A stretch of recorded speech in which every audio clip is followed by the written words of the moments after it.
Alors, cette dimension cherche à comprendre comment se répartissent les rôles des hommes et des femmes dans la société.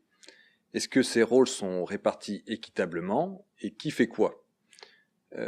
Est-ce que ce sont des valeurs plutôt masculines, comme la compétition, la réussite financière qui prédominent, ou est-ce que, au contraire, on est plutôt attaché dans ces sociétés à des valeurs dites féminines, comme la qualité de vie, la douceur, la modestie, etc.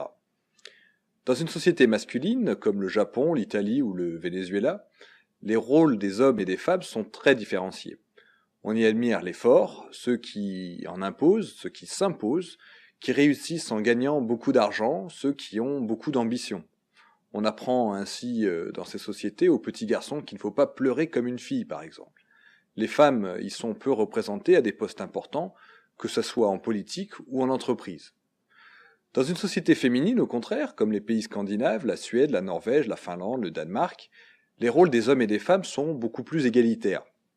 Les gens trouvent que la vie ne se résume pas à gagner beaucoup d'argent, par exemple, à avoir une belle situation, comme on dit. Ils attachent plus d'importance à leur équilibre personnel, à celui de leurs enfants, etc. Il y a aussi plus de compassion pour les personnes en difficulté dans la société. Et puis, dans ces sociétés, les femmes occupent des places équivalentes aux hommes, que ce soit en politique ou en affaires.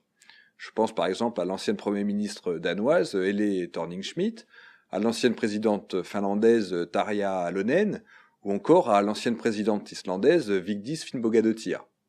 J'espère d'ailleurs que ceux qui parlent ces langues, dont l'islandais, pardonneront ma prononciation.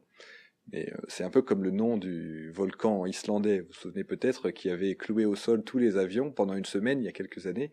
Il vaut mieux probablement s'en tenir comme les journalistes le faisaient, à l'appeler le volcan islandais.